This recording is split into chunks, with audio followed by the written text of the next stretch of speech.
Welcome to Lessons in the Lineup with Surf and Fire, where the ocean is our classroom and the only suits we wear are wetsuits. I'm Kyla, and I'm stoked to carry the torch from my dad, JP, the founder of Surf and Fire, a surf school built to inspire, empower, and connect through the sea. At Surf and Fire, we're all about building confident surfers who can paddle out and thrive in any lineup around the world.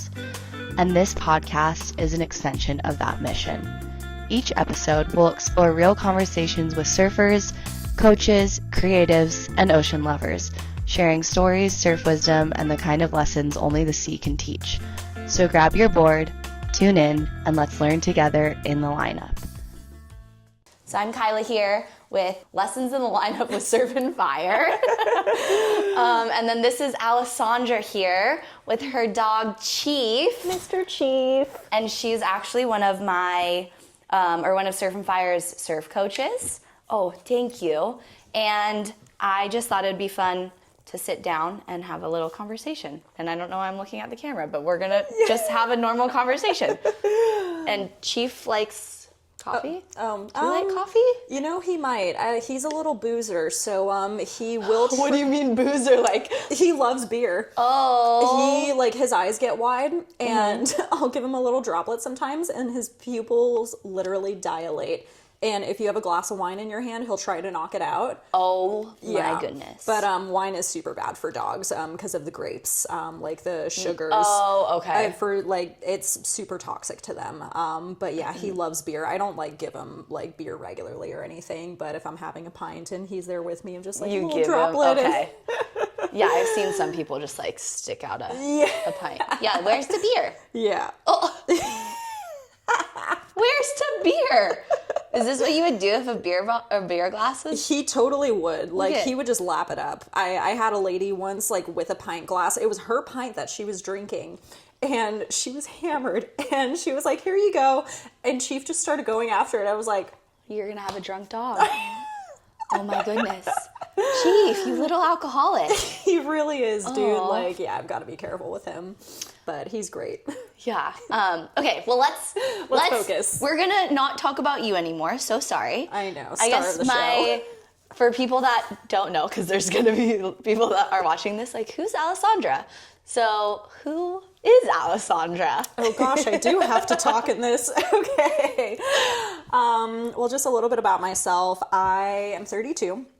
I'm born and raised in San Francisco originally. I moved down to Oceanside 2 years ago. I actually hit my 2-year mark on the 4th. Nice. Today is the 8th. So I've been in Oceanside for 2 years now, and surfing has been a really big part of my life since my early 20s. I started to learn how to surf when I was 20 years old. I practice a lot of yoga. I've started running recently. I love to read. I have a flip phone.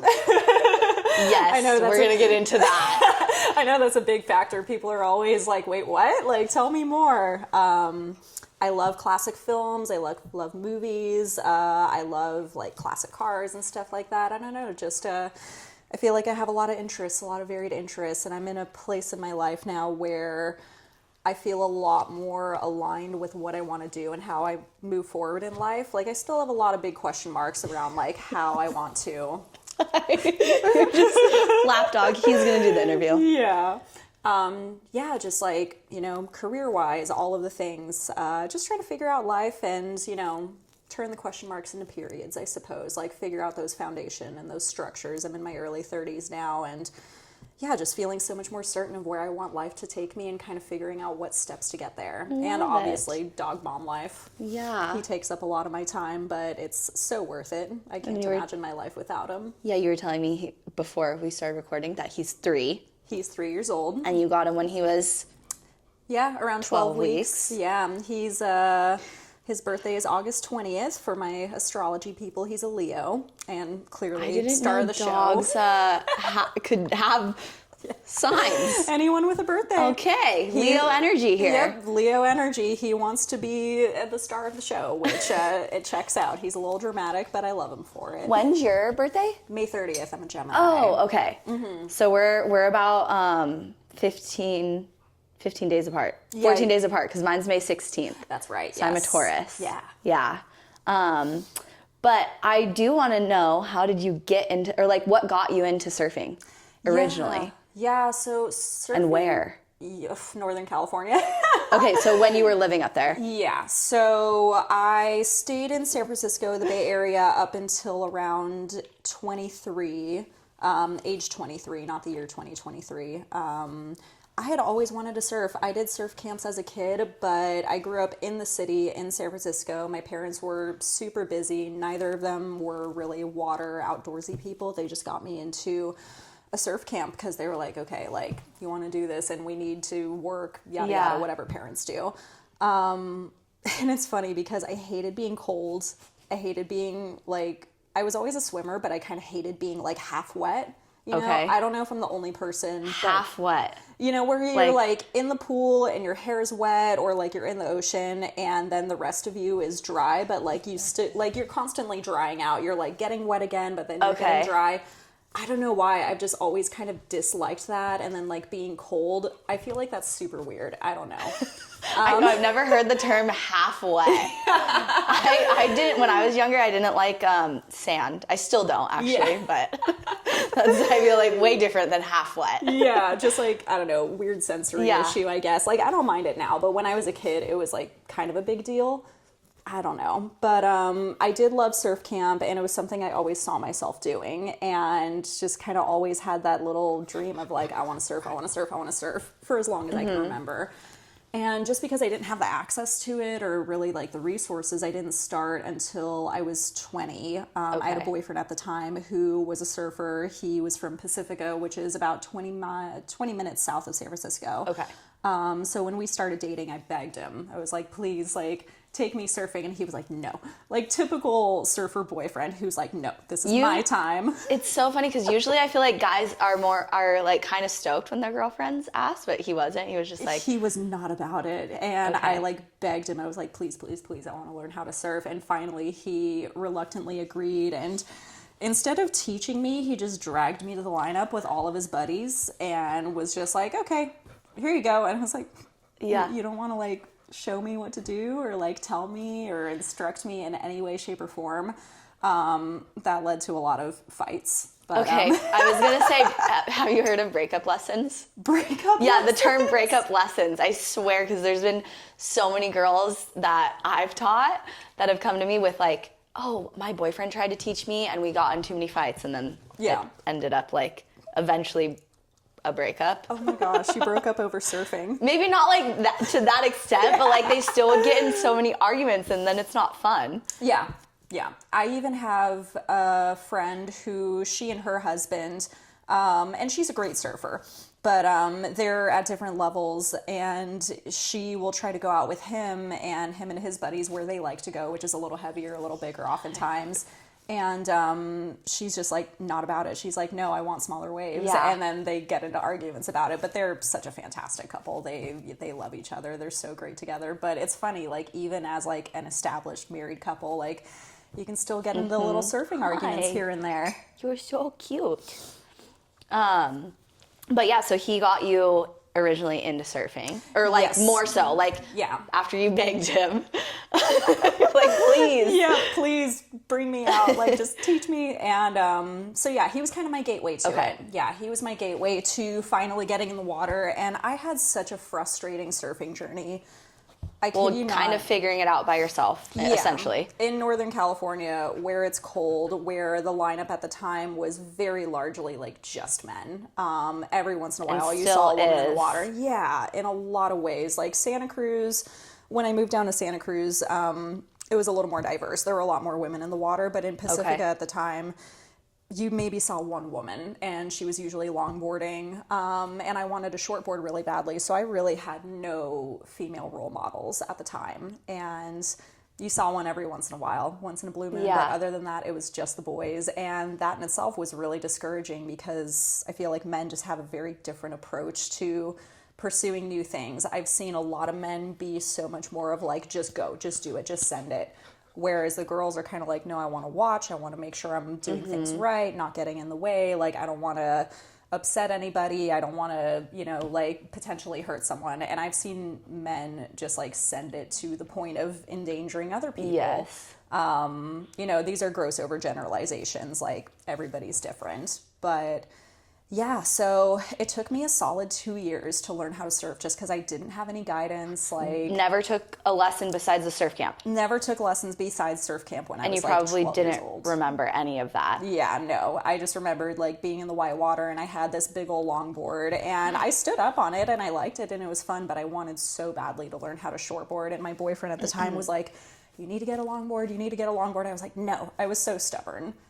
Okay, so you actually were trying to learn on a shortboard. Yeah. I didn't know this. Oh yeah.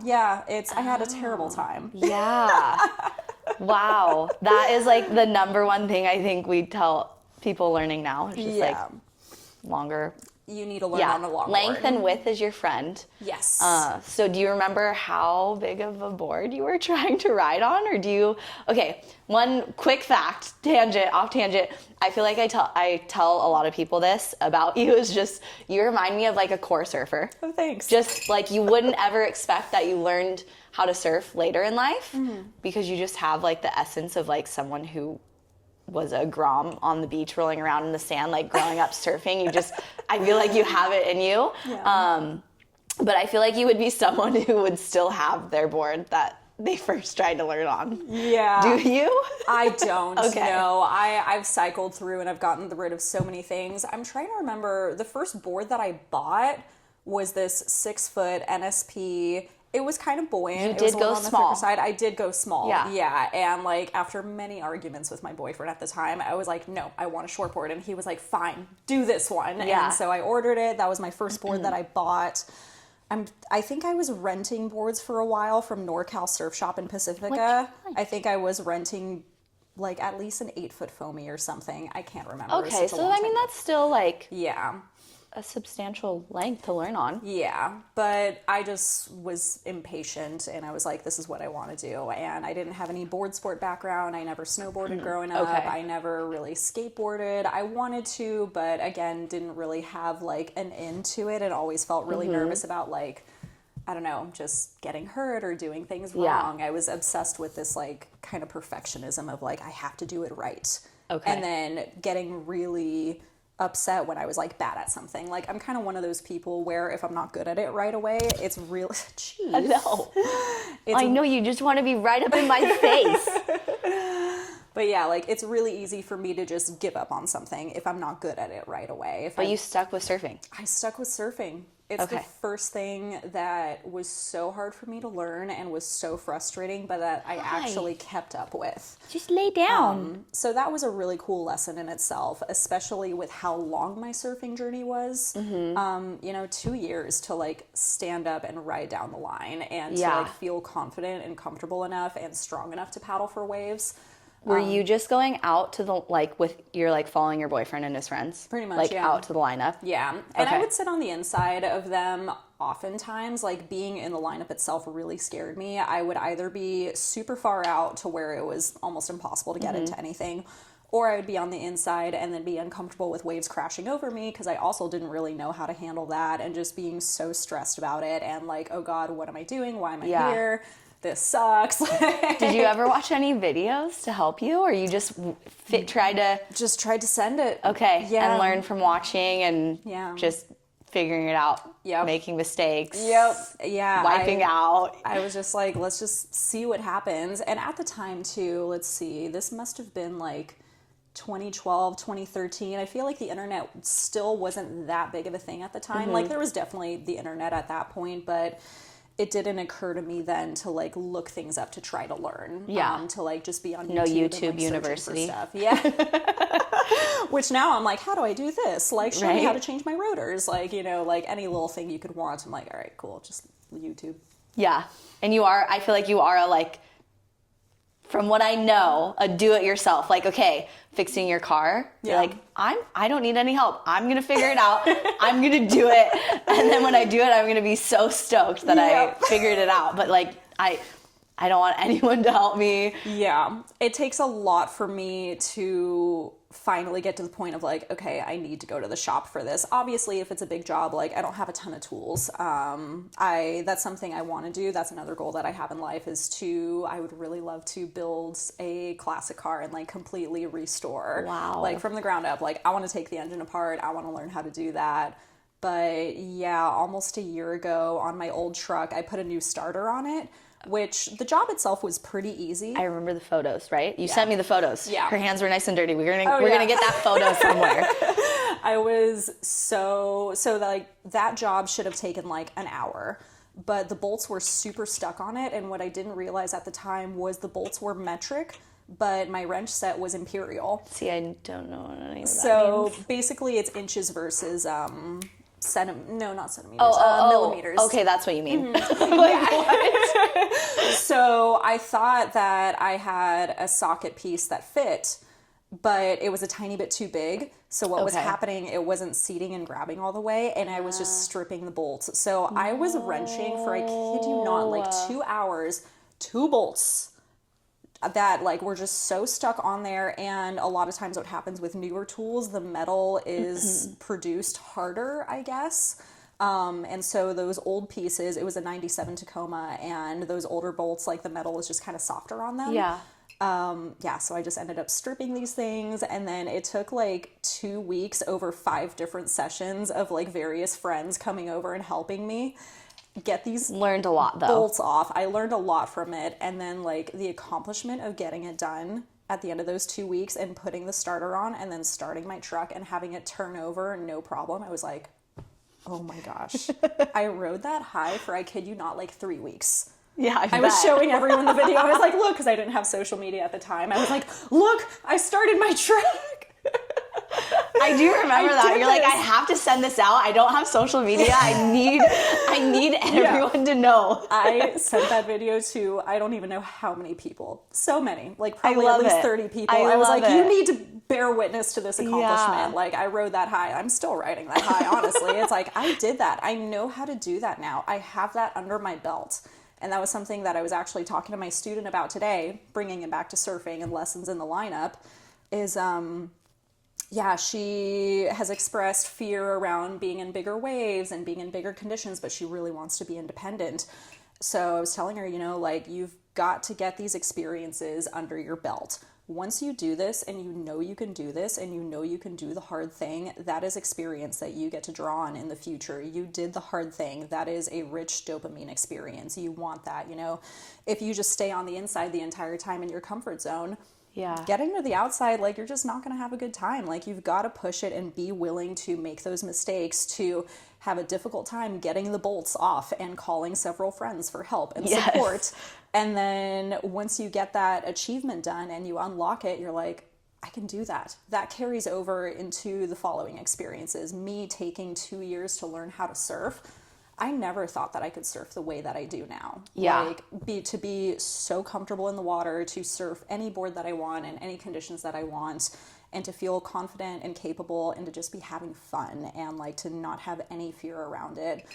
All of these experiences just build on in life, and it's like cool. Even if it's completely unrelated, car work versus surfing versus learning how to play guitar or whatever else, like painting something, you get to draw back on that experience of like, I did that. I did something hard that I was not sure about and was really difficult. That. So yeah. that was something that I kind of shared with my student today of like, if you've got it under your belt, like you get to draw on that. You can carry it forward in so many other aspects in life. Do you feel like when you were doing the work on your car, you were do you draw on surfing a lot, like the experiences of like overcoming stuff or how you learn? Do you feel like that is, or it's just who you are, who you've been, of like, I'm determined, I'm motivated, I am going to figure it out? Or do you feel like surfing in some ways has shaped that part of you? Yeah, I feel like surfing has really shaped that in me. I feel like I've always had the desire to do things, but never really had the support or the certainty around achieving whatever was hard to do in life. I think surfing was really the first big thing that I was like, I can do the hard thing. I can accomplish something if you stay determined. So I definitely draw on that a lot. And then whatever other things in life that I've achieved since then, it all compounds, and you build your sense of autonomy and agency and confidence through that. So I think surfing was really the first big thing for me that I was like, yes, I can do hard things. Like, I can achieve stuff. And don't get me wrong, I was so frustrated with this car thing, with putting that starter on. I was like, this should be easy. And like, I wanted to do it by myself so bad too. And finally, after wrenching for 2 hours, my buddy called me to go for a beer. I was like, you're like, yes, thank you. I need this beer. I was like, yes, and I hate to admit this, but I think I need man strength. Please come help me get these bolts off. And then he couldn't do it either. I was like, okay, I feel better about myself. And then I had another friend, Tyler, who came over, and over like 3 sessions, first he brought a breaker bar, and then he brought like freezing solutions in WD-40, and then he brought another piece that would like bite into the bolt. Yeah. Anyway, so many things. Yeah, I had support and I had help, which was amazing. But I also ultimately like put the new starter on myself and like was capable of that. So yeah, just getting to draw from these experiences is really amazing. And I feel like part of my mission in life is to share that with people. And I've been thinking a lot more about continuing to coach and continuing to be kind of a mentor, particularly for youth. I just finished reading a book called Making Mavericks. I know I sent you a little snippet from that, it's written by Frosty Hessen, who was Jay Moriarty's coach. Jay Moriarty was a big wave surfer. He unfortunately passed away super young in a freediving accident. Does it go into all this in the book too? Yeah, it's Frosty's life, and then he talks about Mavericks, and he talks about the way Mavericks works and the way it breaks, which is so cool because I'm so curious about it. And then he talks about his experiences with coaching Jay and just coaching other young surfers, and it's been really cool to read those experiences and think about how I bring that over and how can I kind of be that person too. I'm going to pause it really quick so it doesn't go on, but you were so comfy there. We're jumping back in. Kill your cell phone.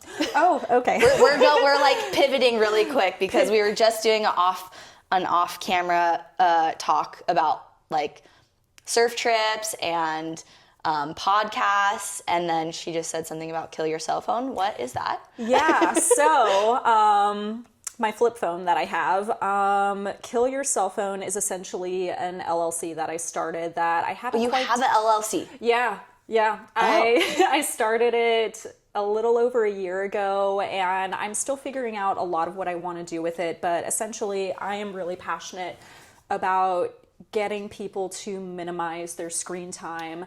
I have found a lot of value in moving away from social media, moving away from just having a phone on me constantly that was constantly grabbing for my attention. I read a book it's literally called 10 Reasons to Delete Your Social Media Accounts. And it's by a guy who was instrumental in in Silicon Valley, like in the early days, and just being through this entire journey with seeing how the internet has started and what it's turned into now. So I know, it's wild. Yeah, it's become so wild. Like I do miss the aspect of sharing things on socials with like friends and family, but by the time I was feeling so frustrated and done with socials over the last few years, it was just like, it's all algorithm stuff. It's all influencers. It's all super spammy. But at the same time, obviously, it's really great for business. And we actually met through a social media group. Yes. So there's value to it. But I think it's just gone so far one way.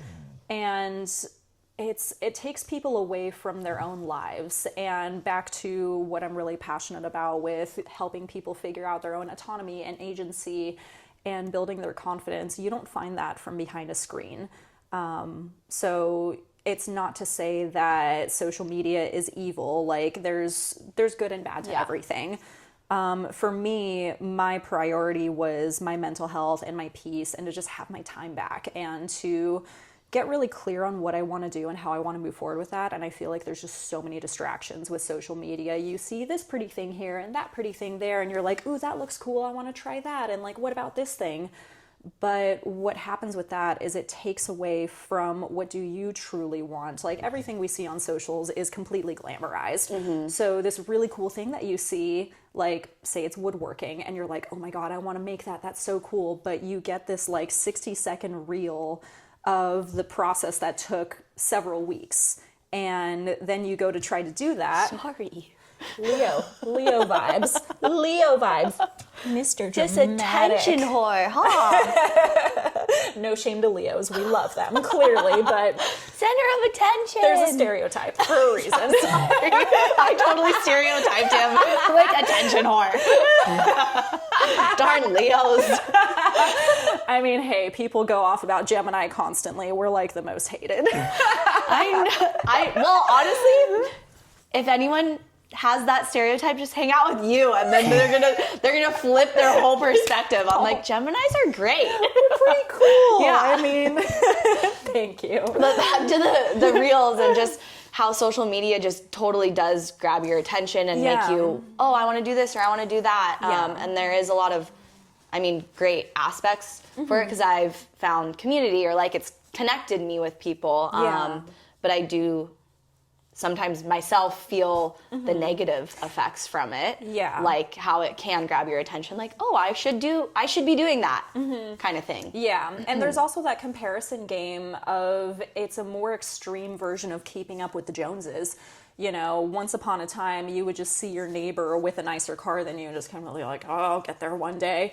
Now it's like, ooh, this person is doing that fun thing. And oh, look at what they're wearing. And oh, they weren't wearing that last week. You know, there's just, it's so pervasive and constant. And we just don't have the capacity. Our human brains just don't have the capacity to deal with this much at one time. So many of us feel so anxious, so depressed, and we can't get away from it. Like, I still have an iPad that I use for Spotify and... gotta have the music. Yeah, gotta have the music, you know? It's, I have my CD collection, but my Forerunner that I... Do you have a, what are those, Walkmans?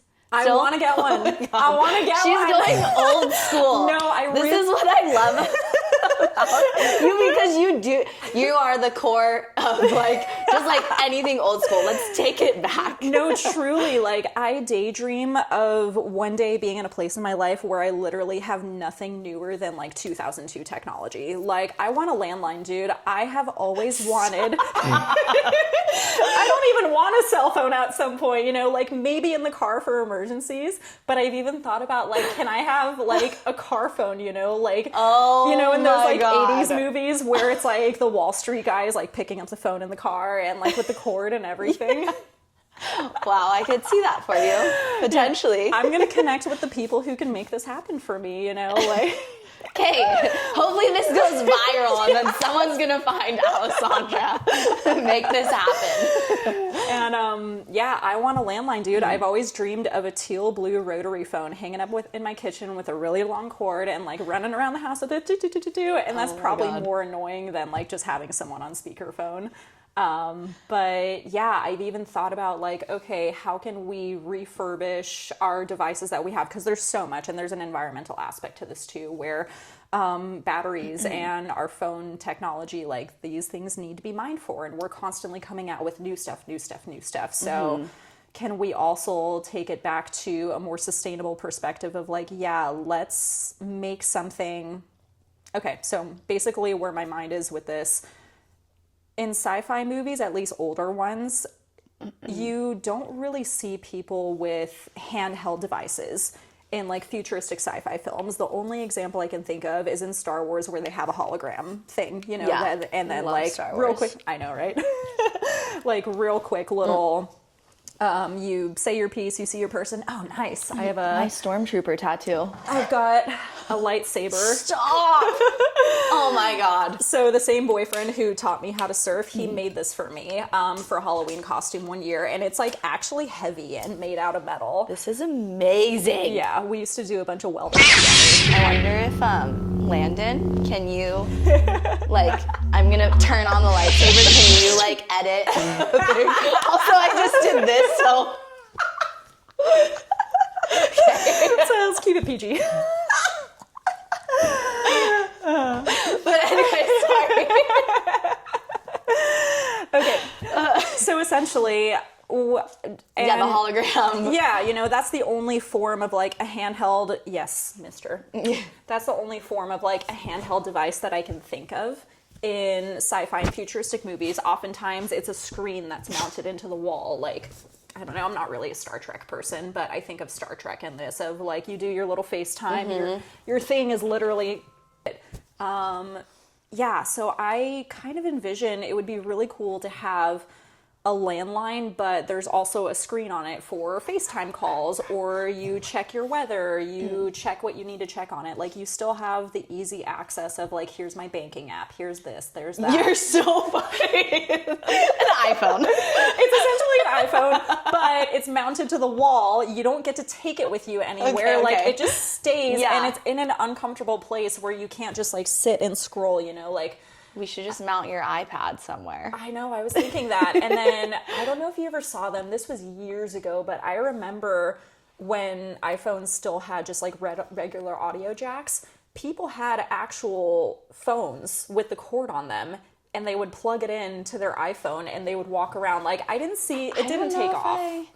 I don't know if I saw that. I only saw a little bit of it, but like I kind of envisioned that of like a cross between an old school landline and then having the FaceTime capability, because FaceTime is pretty cool. You know, I harp on a lot about how much I hate the screen world that we live in and how frustrating it is, but at the same time there are some really cool capabilities. Yes. Like, I remember being a kid and being on the phone with my friend and being like, it'd be so cool if I could see your face right now. We have that. Yeah. That's FaceTime. That's amazing. So trying to find the balance between the technology that we do have, like not just negating it and taking it away entirely, because it does have its uses and its functions. A lot of people use their phones for work. I don't. I'm really fortunate that I don't have to do that. I could just leave my phone at home all day if I really wanted to. And I went 6 weeks without a phone after my smartphone crapped out on me. Like, that's how I got into the flip phone aspect of things. And this was after you read that book, correct? Yeah, this was after I read that book, which is actually right here. I know, and Making Mavericks is right underneath it. So that I really highly recommend. It is a short, easy read. It is compelling. And then this, I just finished reading this, Making Mavericks by Frosty Hessen. See, you have so much time to consume really awesome things without the phone and being sucked into social media. It's intentional too, like, and it's not like social media is entirely new. I was having this thought the other day that I actually want to do a little bit of writing about. Magazines used to be the social media, and the algorithm was the specific type of magazine that you wanted to read, whether it was a Cosmo or a National Geographic, but you got to pick that, and then the content ended. You know, you flip through, you pick it up when you want to, you can revisit things if you want. It's not just this endless stream of like more. And you get stuck in this weird addiction cycle. And the unfortunate thing about the way social media and algorithms are doctored today is that it is intended to keep you active and hooked and on the screen. And it's just like not a good for us. dopamine hit all day long. I think I was reading something recently, and it was just saying how like it's not sustainable to be, we're eating breakfast, we're looking on our phone, we're like going out, if any waiting room you're sitting in, you look around. Like I went to the eye doctor yesterday, and I was sitting there and I was like, I'm not going to be on my phone. But then I'm like looking around and I'm like, everyone else is just sitting there like this and scrolling. And then you're like, I feel strange not being on my phone. Like, what do I do? And that's, I don't know if it's because where we're feeling like a disconnect to have to like put our like focus into something where we're like getting either whatever it is out of social media, out of the screen time, if we're like feeling uncomfortable, or if because we've had social media, it's like taking us to where we actually feel like we have, like it's our, I don't know, like a pacifier almost to be out in public. Yeah, I think the COVID years did a number on people because we all got very used to being on our screens. And we as humans, we're programmed to go for the easiest dopamine. And when that's in your back pocket, that is way too easy. Like, I can't tell you how many times I've seen people, and I've done this too, I'm totally guilty of this, of saying to myself, I don't want to be on my phone. I don't want to be on my phone. I don't want to be on my phone, but I'm waiting in line somewhere, and you're kind of like, do. And you get a little antsy. You're like, okay, I'm putting it away now. I'm putting it away. And then literally 10 seconds later, you reach for it again, and there's nothing to do on it. And even to just scroll through your home pages, like, even if you delete all of the social media apps, everything else, you still have this tendency to pick it up. I was watching a movie on my iPad last night, and even going into a movie with intention, I still felt myself sucked into like, okay, what else can I do on this screen? It's kind of wild, dude. I'm really curious. Just the awareness that you've gained from not having it in your back pocket all the time. Yeah, and like both having the desire to get away from screens and then kind of being forced to. Before my smartphone, it just like turned off and just stopped working basically. So that was like a do or die moment of like, all right, I either get a flip phone the way that I've been talking about, or I get another smartphone and I deal with it for another 5 or 6 years. And even though I had been really wanting to get away from the screen, I still couldn't bring myself to just like get rid of my phone or experiment with a burner phone. I was thinking like, okay, I can put my phone in a drawer for like a week and then get a burner phone, and that's how I'm going to contact people. And even though I had that strong desire to do that, it still took my actual smartphone just not functioning anymore for me to be like, okay, I'm forced to do this now.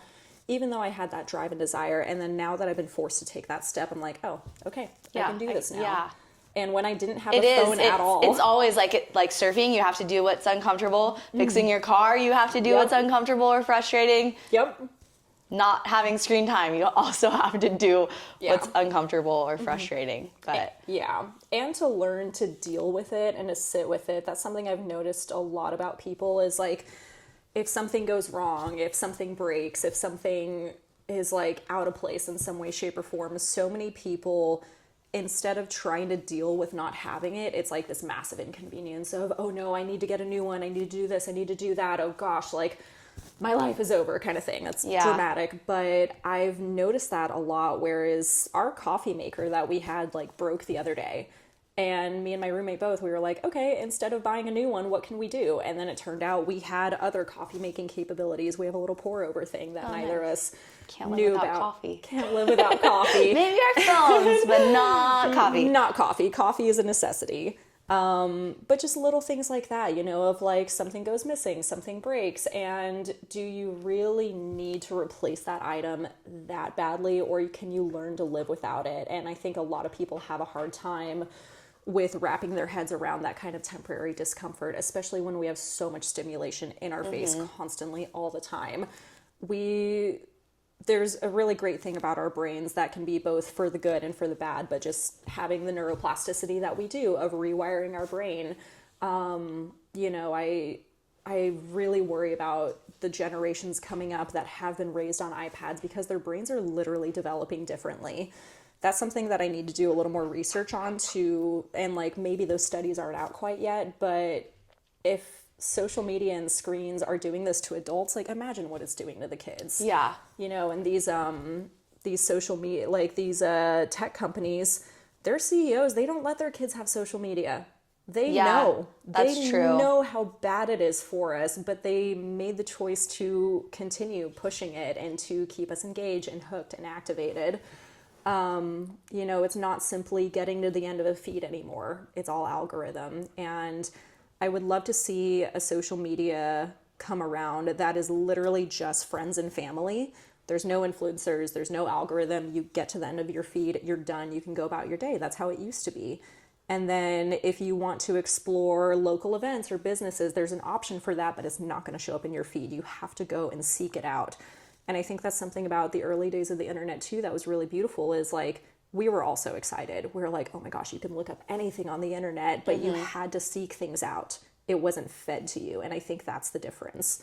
And I think that just ties into too of finding out what you really want and getting clear with yourself. It's instead of getting fed these algorithm driven videos, you have to seek out like, oh, I'm curious about this thing. Like I saw this the other day. I'm going to do some research on that, you know? Yeah. Oh gosh, I could go off. I could go Love off. it. I'm going to try to like loop it back to surfing a little bit. Yeah. But just like with the core, because I do feel like you are such like a core surfer. I don't know. And maybe it's like your whole life is like that because you're like, oh, getting away from technology, getting away from screens and that sort of thing. How do you feel like surfing influenced that? Like just because surfing is such a, like, you have to be present for it. Surfing is, like, I tell a lot of my clients that I've worked with that surfing is more of a feeling and less about how, if you're doing it correctly, like, am I paddling correctly? Am I, like, moving correctly? Or, like, how do you do this? How do you do that? It's more of the feeling of, like, how can I stay present, go with the flow, because surfing is the less you do and like the less you think about it, the easier it is to actually like progress and understand what surfing is. And I do feel with that, like having to be present and having a clear mind and having the awareness that surfing, a lot of it is like a huge mental game. And having a strong mind and clarity and stuff like that. But it really is one of the only sports that I know of that gets you out in nature. You have to be present for it. Has that influenced like how you wanted to get away from screen time? Do you feel like do you feel like it translates? It definitely translates. I don't think the two were necessarily connected. But it definitely translates over. You do have to be in tune when you're in the water. You know, something I was telling my student today, I'm like, you have to be aware of what's going on around you. Are we recording, by the way, too? Yes. Did you just start it? Okay, cool. Yeah. I wasn't sure. So when I had my student today and she's expressed concern about being in bigger surf, uncertain, kind of scared, I'm like, that's why it's really important to be paying attention, to be like, don't let your brain get in the way, essentially. And I think that ties in a lot with getting away from the screens is, when you think too much about these things, when you just let your brain run away, it's going to take you away from surfing. Like, you need to be present. There's no having earbuds in, you know, like maybe you have your smartwatch with you, but it's like maybe you're paying attention, maybe you're not. But you have to be in tune because you could wind up in a really dangerous situation if you're not paying attention. And a lot of it is about feeling and getting in touch with yourself. You know, you can definitely tell when people are super in their head and they're not relaxed, and you can see it in their form when they're really stiff.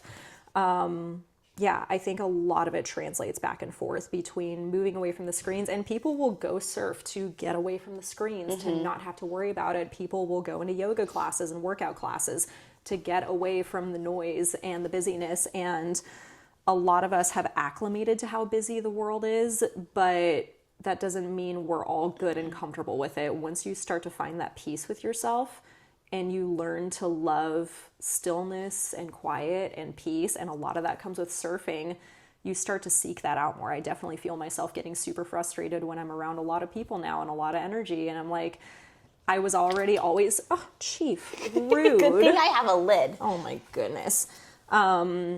I can be a little grouchy sometimes around people. I'm like, there's just too much going on here, too much energy, it's a lot of stimulation. I think also, though, maybe this is just my experience, as I've gotten older, I've felt that shift also for myself. Like, just getting older and realizing what really matters and getting clear on that. And then how you're talking about like being intentional with your time. It's also like, I want to be intentional with who I spend my time around and who I exchange energy with, because then you'll notice like certain people can drain your energy or certain people can like uplift you. But it is really hard, like when you're in big social settings, how are you going to decipher? You can't. You're like just in this setting where you're like, I'm exchanging energy with everybody. And it is really, at least for me, like challenging to be intentional with conversations all the time, because it's like in social settings, you're just around new people, you're like constantly talking, and sometimes I don't always want like a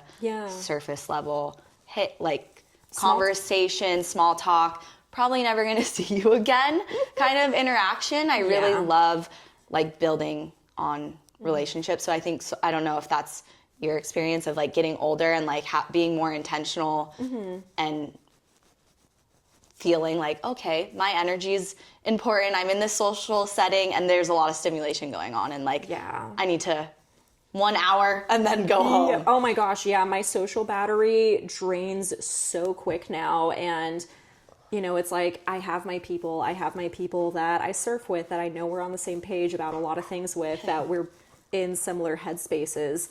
When I got off of socials and when I got my flip phone, I also changed my phone number. I had for nearly 2 decades a 415 number from San Francisco, and that was actually kind of hard to let go of. I like had a whole little reckoning with that of like, okay, like once I get a new number, like I've got to be very selective with who I'm reaching out to, sharing my new number and my new information with.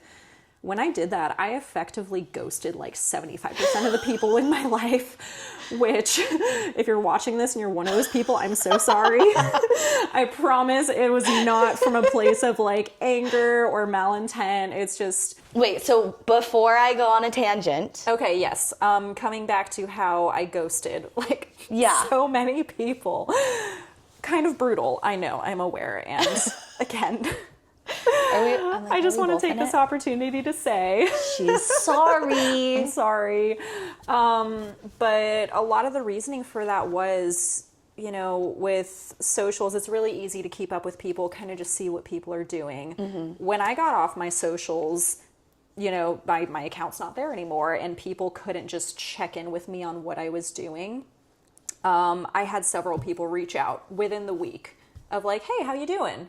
I'm like, oh, there's more intention behind this. Like, you've seen that I am not easily accessible anymore, and now you're taking the time to reach out to me. So part of that is like, yeah, I love seeing what friends in San Francisco and Santa Cruz, other side of the world I've met when traveling. It's cool to see that they're doing well and what they're doing, but at the same time, I feel like I'm just expending too much of my own bandwidth on like, realistically, I don't keep up with these people. You know, there's no malintention, there's no bad feelings. It's like sending love to, you know, any and all of the people that I've interacted with and that I've called friend, lover, whoever.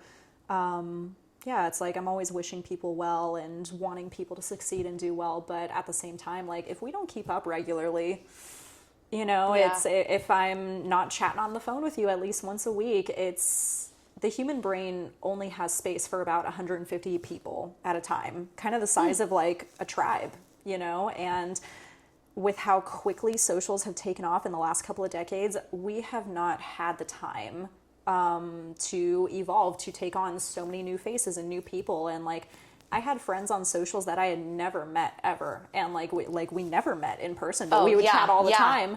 Which was really cool, but at the same time, it's like, realistically, I am not going to head out to North Carolina to see somebody that I've never met in person. And like that we pen pal kind of thing. You know, like maybe we have a really cool connection. Like I actually did make really wonderful friends with someone who we just started chatting on Instagram. He started following me, and like we kind of had a couple mutuals. And we ended up becoming pen pals, and he became a really great friend of mine. And that was like 5 years ago. So there is the opportunity to meet people and form really genuine connections. We met through a Facebook surf group. So the opportunity is there, but at the same time, it's like, yeah, if I see you, I see you. You know, I went back up to Santa Cruz a couple of weeks ago, and I lived there for 5 years. I feel like Santa Cruz was really my formative years, especially as a surfer. I really came into myself not only as a human on land, but it's really where I began to hone in on my own surfing. And I had so many friends there, so much community. And now when I go back, I see like 3 people. Like I reach out to a very specific people. Yeah, very few amount of people. And it's a small enough town to where it's like, I'm probably going to run into people. And I did. And I was surfing the lane, and I ran into my friend Coleman, who I had not seen in like 4 years, and didn't even have his phone number. He didn't have any socials, so we just never kept up. Yeah, like I just ether in the wind, you know? And then I saw him in the water. He was like, Waxy? It's like, sup, Coleman? He's like, what are you doing here? I was like, visiting. Hey. Nice. And then we ended up grabbing breakfast a couple days later while I was still in town, and it had been 4 years, but we caught right back up.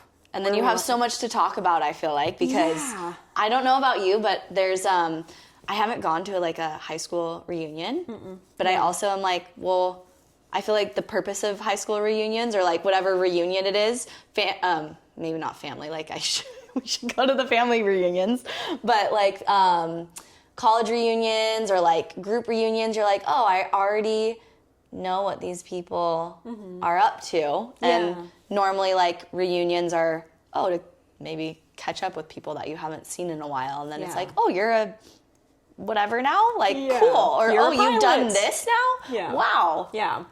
But now we're all so up to date on what everybody's doing. And we don't realize how much space that takes up in our brains.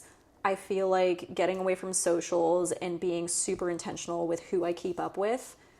And, people might come back around, like my friend Coleman hadn't heard or seen the man in 4 years. And then boom, right where we left off, and like got his new number now. It's like we can chat and keep up, but it's like, I don't know, things come in waves and phases. And I think we were talking about this off camera for a sec, but when you let things go, things can come back your way in a really beautiful space, either when you're ready for it, or I don't know, just like it opens up opportunities, when you let go of expectations and needing things to be a certain way. Back off, let it go, let the wave take you. Yeah. It's, there's a piece in that, and I relate that. I think some of it does come from surfing. Be ready for any and all conditions, and every wave's going to be a little bit different. And things happen and flow throughout life, and you never know who you're going to run into, who you're going to reconnect with, and it's a really beautiful thing to be able to catch up with people. In the same breath, it's important to keep up with the people who are super important to you and be really intentional. I lost a very close friend a couple of months ago, and we had a lot of time together that I'm very thankful for, but that's also been a really big lesson of that intentionality of like, who do I need to tell now today that I love them and that they are important and that they are very valuable in my life. And, my friend knew, Tyler knew that we had a really wonderful friendship. I had seen him a couple of days before he died, and just had very sweet last moments together. Obviously, we didn't know that was going to be the last moments, but that's been another thing, this thing about intentionality with my relationships and my connections. And what fills your cup? Yeah, priorities. At the end of the day, so much of it is what is important to you and your priorities. And I think a lot of people are like, well, I need to do this, I need to do that. People expect this of me. I don't want to live my life that way. I don't want to be doing things because somebody else is looking at me and saying, are you doing this? Like, you need to be doing X, Y, and Z. You need to have kids by the time you are this age. You need to be settled into your career by this age. You need to know where you're going to live for the rest of your life. I don't want to live my life like that. Everything ebbs and flows, and I feel like I've always been kind of a fluid person. I don't even know where I'm going with this tangent. No, but it's okay. I love it. I feel like our conversations always go one way or the other, like astrology, or I'm a big believer in like manifestation and how back to the like letting things go and then having like the universe provide. Or as you were talking, I was kind of thinking about like, oh, this is definitely like a lesson in the lineup situation where I used to be kind of like scrappier, or not scrappy, but like I would want to take so many waves. So I was like actively like paddling around. I mean, I still have that in me and like a little competitive nature, but at breaks where I'm comfortable.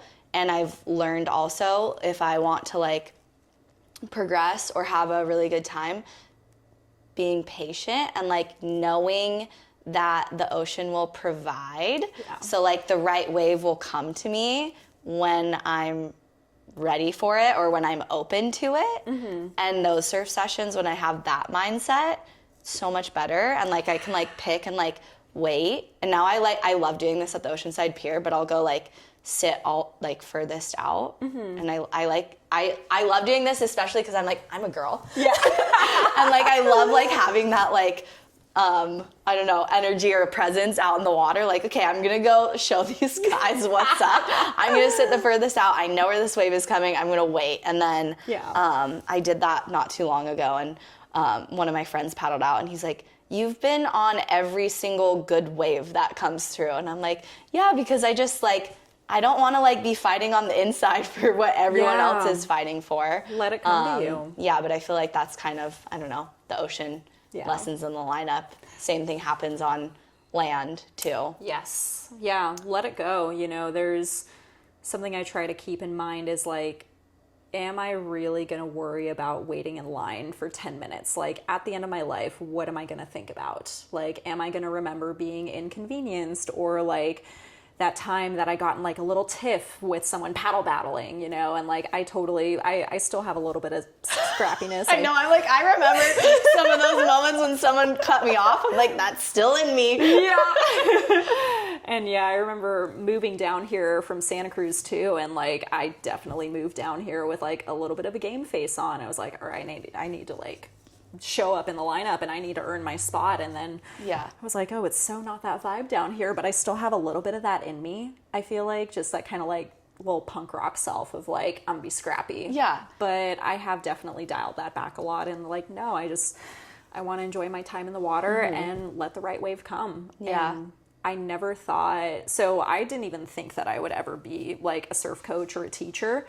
I always wanted to be just in the water for myself, my own sessions. I was like, no, if I'm in the ocean, it's for me. I don't want to teach. And then when I started teaching, I just needed a job. Oh yeah, mister? Oh yeah? He's like, what? Come here, Chief. Yeah, I guess, Come on. not to cut you off, but how did you get into, or how did that shift? Like, how did you get into surf coaching or like being a teacher? Yeah, so ultimately, like, I just needed a job. I was kind of... Okay. I was kind of... Down here. Yeah, down here. I moved down here kind of on a sabbatical, so to speak. I was living on savings, which was intentional.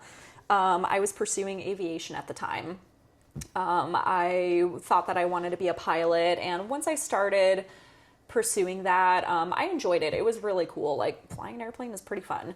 But the more I was thinking about the trajectory, the journey, how much I would have to put into it, both my own time and my finances, and then the amount of time it would take for me to get anywhere in the airline industry, I was like, I don't know if I want to do this. I'm 32. If I decide I want to have a family, that would have been so difficult in the airline industry. And it's just like, I'm not passionate enough about this. So scaled back from that. I was running out of money because flying airplanes is expensive. It is so expensive to learn. And I needed a job, and I was working for a different surf school when I first started teaching how to surf. And someone was at the tent, and he was like, hey, how you doing? We just started chatting, and he's like, yeah, we're always looking for teachers if you're interested. So I was like, cool. And were you coming in from a surf? Or? Yeah. I was coming in from a surf, and it was just like, had a really fun session, and just, this guy chatted me up and was like, hey, like, come teach with us. I was like, all right. And then we connected a couple of months later, and I realized how much joy I found in being the person that I did not have when I was learning how to surf. Yeah. And to be able to walk students through all of the little details and the finite little things, even people who are just here on vacation from, a landlocked space, so to speak. Like, they're just on vacation, they want to do a surf lesson, they're not actually pursuing it, it's just for fun. But I still really love sharing the details of the ocean and surf culture and the history of it. I've got another book, The History of Surfing by Matt Warshaw. I have so much surfing literature. It's not going to stop here. But I found so much joy and passion in being a coach and a mentor and a teacher. That was kind of how my surf coaching journey began. And now I can be in the water teaching lessons and not catch my own waves and be perfectly content. Once upon a time I could not fathom that. I know. I was like, there's no way. And that thing about letting things go and being at peace and just being content with what you have, grateful for what you have, being in the salt and the sun. And sometimes you see a buddy and they catch a sick one and you're like, yeah, dude, get it. You know, Yeah. like I love that. If I see a friend out and they caught a sick one right in front of me and my student, and I'll chat with them, say what's up, introduce them to my student. And just good vibes and community. I know, and I feel like we've met a lot of really like cool, interesting people just who want to learn how to surf or progress their surfing in that way. Yeah. But it's nice to know like, oh, I can be that support for someone that I personally didn't have on my surf journey, and I know exactly what I needed in that journey, and now I can give this to someone, and then like seeing their face or like it click, and then you get that same, or at least for me, like I get the same feeling of like when I remember like doing something and being like, Dad, did you see that? Or like, that was so cool. And then you get stoked. You're like, oh, that brings me back to that same feeling once they have it click, or like they catch their own wave, or you're like, oh my God, I just gave them a tip that like totally changed surfing for them. Yeah. So I feel like it definitely feels really good. You're like, oh, okay, I totally like coaching because I'm getting so much like fulfillment out of it. Yeah. But I think that's with a lot of things in life, maybe just like being able to like share what you're passionate about or like your knowledge, and then watching it through somebody else's eyes and how they experience it. Yeah. It's really cool. Like, their win is your win. Yeah. Like when my students do well, when whoever I'm coaching like unlocks something, like I'm sometimes more stoked than they are. Like They're like, what? I did what? Yeah, and I'm like, no, I promise that was amazing. Like you didn't see it, but I did, and it was so good. And I've literally like screamed and like fallen off my own board because I was so excited at something that a student did. And they're looking at me like, are you insane? And I'm like, no, you did great. So yeah, it's really cool to like experience that win for yourself. It's like when my students crush it and I see that smile and that like light in their eye, it's like, that's the feeling. That's what I want to be able to help people embody and find with themselves, not just in surfing, but with the kill your cell phone stuff in real life, just in my daily interactions. Like, I want people to feel excited and stoked about life because you can. Like, you're allowed to do that. And I come from a background of, like, I had kind of a difficult childhood. I grew up with a sister with severe autism, like really heavy special needs. And I spent a lot of my life living in a place of resentment and anger and not knowing how to have boundaries with my relationships and living in a very reactive space. Not having a ton of support from my parents because they were super busy dealing with her. And so being in the space that I am now of working through a lot of that, having surfing in my life in this way, and being on so far the other end of the emotional spectrum of like living in a state of perpetual anger, quite literally. Like, well, I was just a lot of, I'm sure, like resentment and I was like always looking for a fight a little bit. Like I was kind of ready, like, and I'm tiny clearly, but I was always of the mentality of like somebody needs to look at me the wrong way because I need to get some aggression out. And to be on the far other end of that spectrum. I know, I can't imagine that coming from you because you're not, I haven't seen that part of you or that side of you. She doesn't come out very often. You know, there's so much that like, I'm so thankful to be where I'm at now, and having experienced so many negative emotions at such a constant for such a long time, there are very few things that bother me. Like there are so few things that like, there's so much that rolls off my back now. And to be able to be in this place of joy and peace. And like, don't get me wrong, I still have a bad day here and there. I still have days where I'm super frustrated about something, where I still have days where I get a little snippy at somebody. I'm not perfect. I don't think that ever ends. No, it never ends. But largely I've been able to just live in a place of peace and joy. And I want people to be able to experience that for themselves, to get to this place of like, you can live a really happy, joyful life. Like you are not only capable of it, you're allowed to. And you can make the choices for yourself and have this agency and that autonomy, and you can set boundaries with people, and you can choose your people. You know, you don't have to be beholden to the things that you think you're supposed to be beholden to. Like, I really want people to understand that they have this freedom within themselves to do that and to live that way. And sometimes that means ghosting 75% of the people out of your life. Circling back in peace. to that. In peace. I promise it's in peace. Like, anybody, like, I'm so absolutely stoked to run into just about anybody. Like, somebody that I haven't seen in like 5 years, I'm gonna be like, oh my God, how you doing? You know? So, yeah. Yeah, because I would love to talk to you more about like astrology or like all this other stuff. And it's like, okay, how can we wrap this up, Chief? What do you have to What say, are your mister? thoughts? You've been pretty quiet this whole time. I know. He's like, can you pay attention to me? Can you take me outside? Yes, we're going to go for a nice walk. Maybe a ball toss. We'll see. I guess what would be one thing that you wish you knew starting out surfing that you would want to tell other people? Oh, gosh. Patience is what comes to mind. Patience and being okay with getting it wrong. This is actually something I talked with my student about this morning. You know, don't be afraid of making mistakes. You're not going to grow if you get something right the first time. Like, that's really cool if you do. That's amazing. But growth comes from the places of discomfort. Be okay with being uncomfortable. Be okay with being cold and miserable, and push yourself and see if you can go a little further. The places where you're like, I'm done, I want to call it quits, like, give it another 5 minutes. Yeah. You know, there's magic.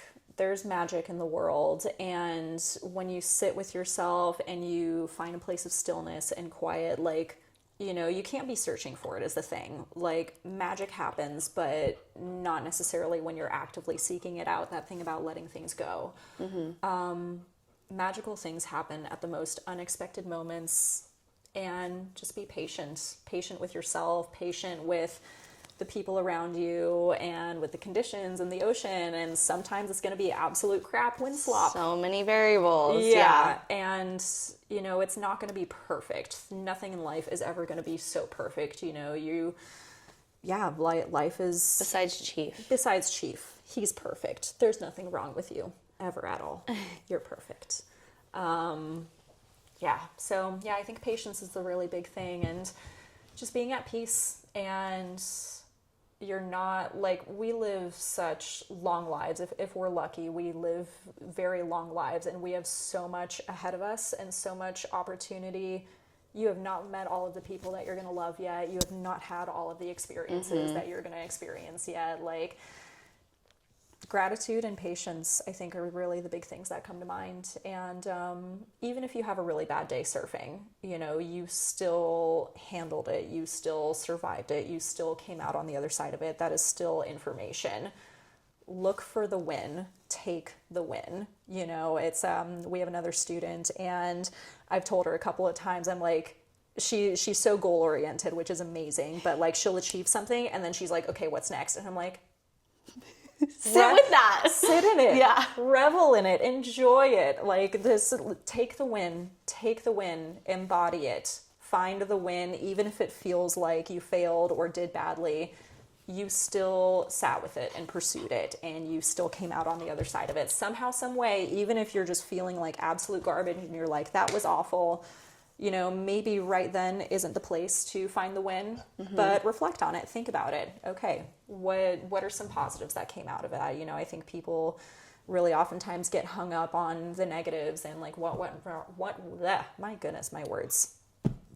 What went wrong, and getting caught up in like, I failed at this, I failed at that, yada, yada, yada. Same. I've for sure been Absolutely. there. Oh my gosh. Yeah. Like, I've definitely had days coming out of the water where I've been like, that was the worst thing ever. I quit surfing. Like, right. I have this one friend, and she always tells people, she's like, surfing is like a toxic relationship. Like, it's like a roller coaster. You're going to like feel so like highest highs ever. And then some days the lowest lows, like, I want to quit. Yep. I hate surfing. This was abusive. Oh my gosh, it truly is. When it's fantastic, it's the best thing in the world. And yeah. And then you're like, wait, I'm going to go right back to what just abused me the next day. Yeah, that checks out. Surfing's gonna want to make you cry sometimes. Yes. But it's beautiful. Yeah. Have you done your fair share of crying with surfing? Okay. Yeah, I think I don't know about men, but girls in general. Like, I've cried so many times with surfing. Yep. Well, my next question would be, do you feel like surfing changes lives, and do you feel like it's changed yours? Absolutely. 100%. I feel like surfing is one of the purest moments that a human can exist. Just like those couple of seconds that you're riding down the line, nothing else matters. There's nothing else. It's just you and the wave, and you're going and you're riding. And I think it's really hard to experience that on land. There's not a lot of opportunity for that. Surfing has been such a journey for me, and with my background of living in a space of perpetual anger and resentment, like, surfing was very instrumental to me in finding a more meditative headspace, even though I wasn't really realizing it or thinking about it at the time. And I've seen people just absolutely light up learning how to surf, and I also love being that catalyst for them too. Like, I definitely think surfing changes lives. You know, there's programs. I have a very dear friend, one of my best friends is a somatic therapist, and she does hiking therapy, and she does a lot of outdoor stuff, and just getting outside. It's healing. It's very healing. You know, you have a bad day, you go dive under the water, just let the ocean wash things off. And it's such a great way to reset. Surfing absolutely changes lives. The world would be a better place if everyone surfed. Maybe that's idealistic, but crowded lineups for everyone, everywhere. Okay, maybe the world would kind of suck. Cancel that. Surfing's not that great. Yeah, surfing sucks. Don't try it. Okay, I guess what do you want people to leave this episode with, if they've made it this far? If they've watched this far to our rambles, to our yaps. Oh my gosh, if you've made it this far, thank you for entertaining just my mind.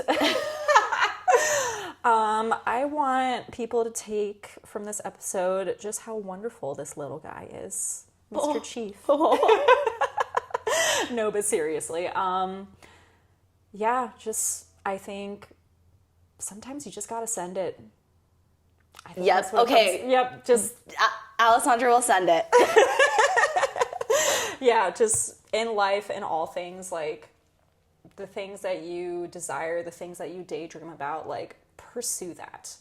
Find a way to do the thing. You can, and you should, and you're gonna regret it if you don't. Live big. Live big. I just think it's so important to maximize our time here as much as possible. Take your life back. Get off your damn phone. Kill your cell phone. Kill your cell phone. Merch coming soon. Oh my God, I love it. Okay, well, I guess we'll just leave it at that. Thanks for tuning in. Yeah. It was nice to sit with you and just talk and hang out and hang with Chief. This was so wonderful. Yeah. Thank you so much for having me on the pod, and I look forward to many more. Me too. Yeah.